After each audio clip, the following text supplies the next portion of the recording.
Hello, James Merchant here.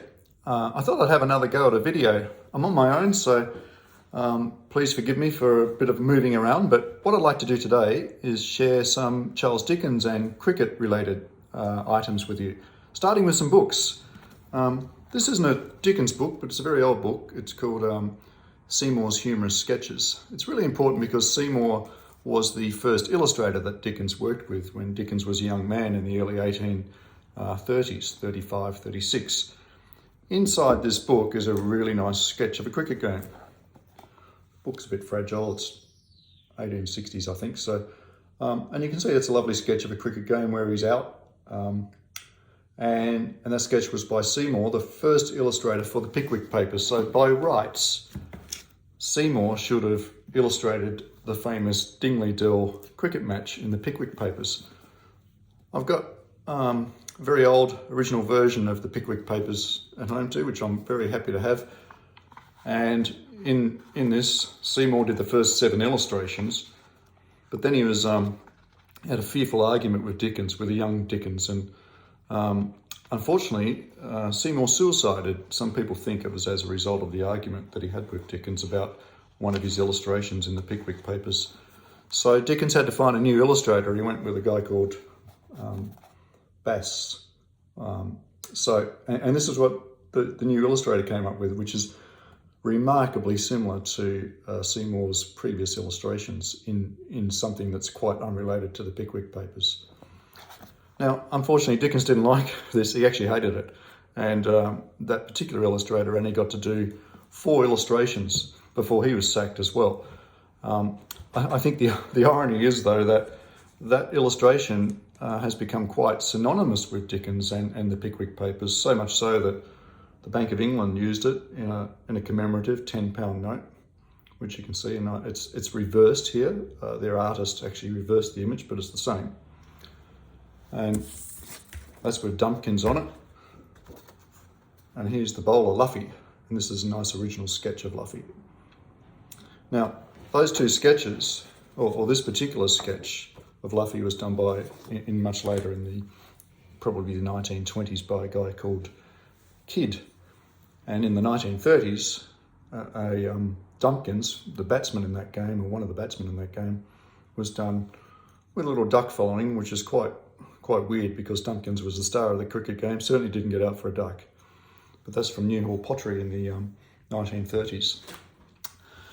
So what happened was that Dickens, because he hated that sketch, had it removed from all future publications, and it was replaced. So here's another old book. It's from the mid-1800s as well, and that's the sketch that was replaced. And you can see it's got nothing to do with cricket. It's actually the key characters back at a house celebrating after the cricket match. But pottery companies being pottery companies, they decided they'd feature that, and this is a beautiful plate from the early 1900s. And they called it the cricket match. So a lot of people actually refer to that image as the cricket match image. And it doesn't just appear on one plate. I've got all sorts of things like this tobacco jar that has that image on it as well. I've got cream jugs, I've got mugs, all sorts of stuff with that particular image on it.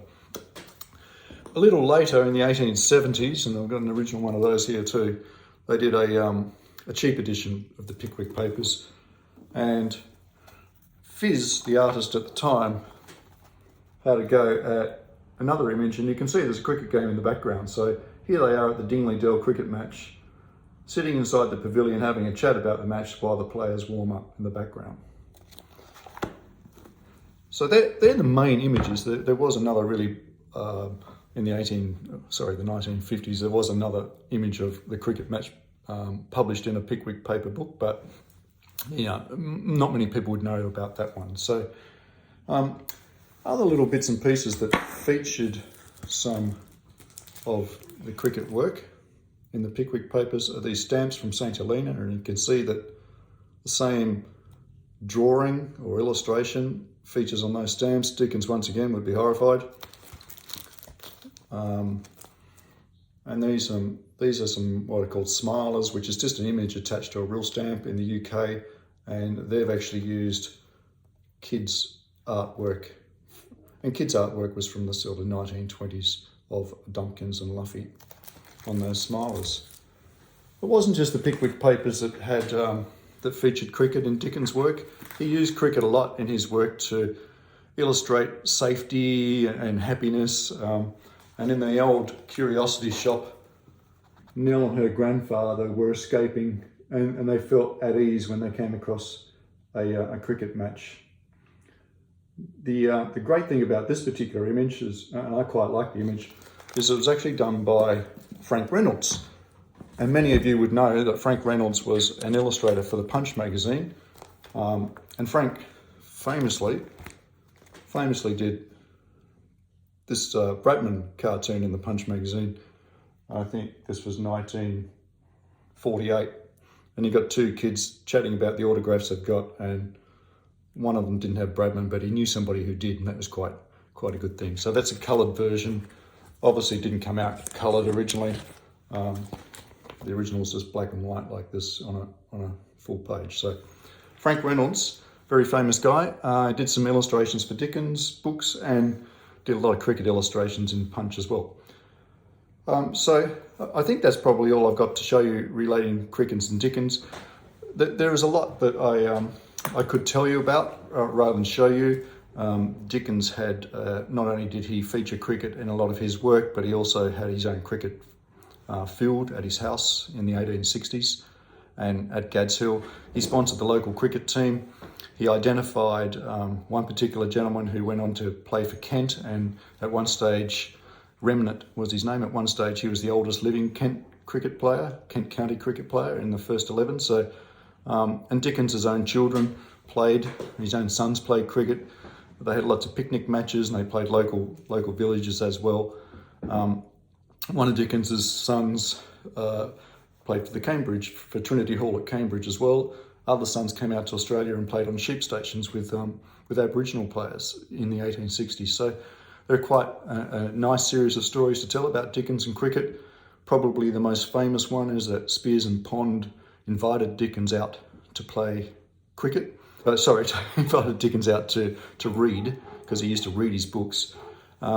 And he refused, so then they invited an English team out to Australia, and they were the first English team to tour Australia. It's not actually true, and if you read my book, you'll find out why and the evidence as to why that didn't occur. They did invite him out, but not until after the English team had already been in Australia touring. So if you'd like to learn more, actually got 4 copies left. Andy can give you my details, and I'd be happy to sign them and send them to you. Thanks very much. Hope you enjoyed it. Cheers.